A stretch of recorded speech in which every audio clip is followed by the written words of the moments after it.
Hey yogis, it's Zinn Buck here with Yoga Through Lauren, and today I'm going to show you how to practice downward facing dog without killing your wrists.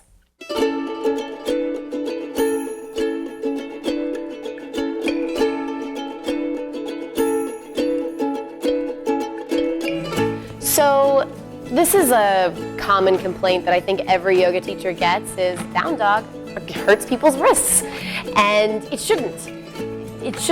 No yoga pose should hurt any joint in your body. That's a blanket rule right there. So the trouble with downward facing dog, which is supposed to be a resting pose, I thought that was pretty humorous when I first started practicing yoga. I was like, how is this rest? Anyway, I got it eventually. But the trouble with it is that it's a weight-bearing pose on your hands. It's a weight-bearing pose on your hands. So you've got gravity to contend with while you're trying to teach your body which muscles to use and which muscles not to use in order to feel the sensation that you want to feel, which is lengthening of your spine. That's the number one thing you want to feel in down dog. It's not a stretch in your hamstrings. You'll get that too, but it's not the primary goal. The primary goal of down dog is to feel length in your spine. And as I'm going to show you in a minute, a lot of times for a lot of people, that means you have to bend your knees in order to get the stretch in your spine first. So that is one thing you've got going against you. One thing that makes down dog hard to discover is the fact that you've got gravity pouring down into your hands. So the way I'm going to show you takes gravity out of the equation so that you can teach your body what muscles need to be working in order for you to feel these delicious spine lengthening, strengthening sensations that down dog has to offer.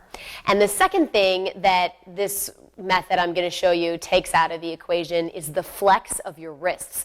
So not only is gravity pouring down into your hands, it's pouring down into your hands with a bent wrist, right? Your wrists are flexed instead of straight. So the most important part of any yoga pose, including downward facing dog, is your foundation. So whatever body part is touching the floor is the most important part of the pose. You've got to push that body part into the floor. You've got to push down. So for down dog, that's your hands. That means the whole surface of the palm has to press down. And usually, for most people, this knuckle right here, the index finger knuckle, loves to sort of cup up and pop up off the floor. No bueno. It's always going to put pressure on your wrists if you do that. So you got to learn how to root down with the whole surface of the palm, including that index finger knuckle. And this is double hard to do when your wrist is flexed, when there's a bend in your wrist. So we're going to do down dog at the kitchen counter. You can see mine behind me. And on this side, you can see my son's toys. Little Thomas train for our yoga practice today. And using the kitchen counter is going to enable us to take gravity out of the equation and also take the bent or flexed wrist out of the equation so that we can teach our hands to root down and all the muscles that need to work in order to lengthen the spine. And yes, you'll still feel a stretch in the backs of the legs too. So let's hop to it. Okay, yogis, so we're going to place our palms on top of the kitchen counter, and we're going to spread the hands really wide like I talked about so they look like starfish, and you're going to root down through the whole surface of the palm, especially that index finger knuckle. Now, you're going to set yourself up in an L shape, which is just like down dog, except instead of down dog, usually looks like a V. We're just going to tip the whole thing back a few degrees. So what I'm looking for is length of spine. So in order to get my spine really long, let's talk about the opposite. If I have tight hamstrings and I straighten my knees, my low back is going to have to round like this. It's just going to have to round. There's no way around it. So since I want to get a nice straight line with my spine and make it parallel to the floor, I'm going to bend my knees enough so that I can lift my tailbone. And if you do those two things, even with bent knees, if I had really tight hamstrings, I'd be feeling a stretch here right now. Mine aren't quite that tight. So what I'm going to do is push down through my feet and lift my tailbone, lift my whole pelvis up until I feel a stretch. And right there, my knees are not quite straight, but I feel a stretch. Okay, so now my spine is parallel to the floor. Now what I want to feel is engagement of the upper arm bones. So my palms are pressing down. This is what it looks like when my upper arm bones are not engaged, when they're being pulled out of my shoulder sockets.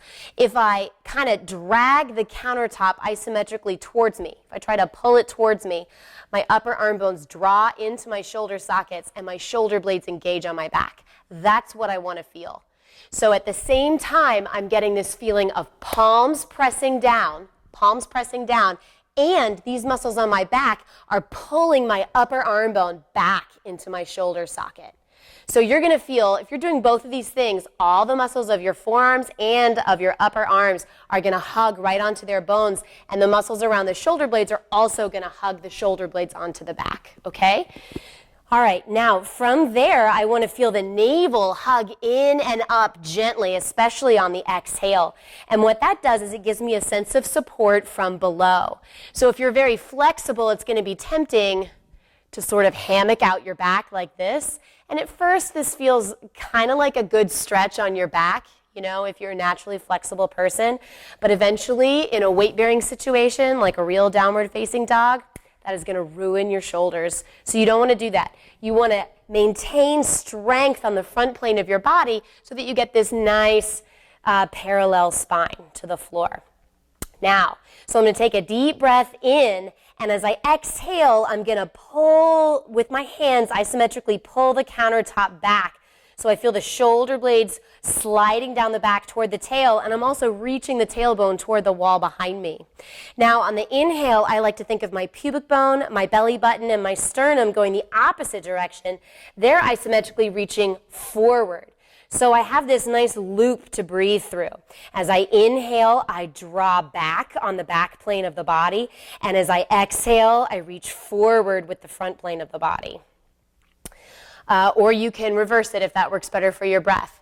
You can inhale and reach forward with the front plane of the body, and exhale and reach back with the back plane of the body. And you're just going to stay here and let all of your muscles work. And then as a bonus, sometimes I like to take a block and place it between my thighs so that I can really feel the work of the legs start to get involved a little more here too. So I'm going to come right back into what I was working with the upper body. And then as I press down through the feet, I'm also going to squeeze that block and just think about trying to shoot the block backwards toward the wall behind me, like a little Pez dispenser. And what that does is it helps to get the inner thighs and the deep core, the pelvic floor muscles involved in this pulling back of the pelvis. And when you get really, when you get really good at all of these little individual skills that I was describing, by working them in a situation that takes gravity and the flex of the wrists out of the equation, what happens is your muscles get really smart, and then when you try to do down dog or regular style on the floor again, all of a sudden the muscles of your arms and back and belly and legs know what to do in order to literally pull your body weight up and out of your wrist joint. And then as that happens, you get to push down even harder with your foundation, with your palms, and that stretches your palms in the opposite direction. So now you've got spaciousness happening in the wrist joint. All right, yogis, I hope this gives you something cool and helpful to practice. If you want more like this, sign up at yogathroughlauren.com, and I'll see you guys in the next video. Namaste.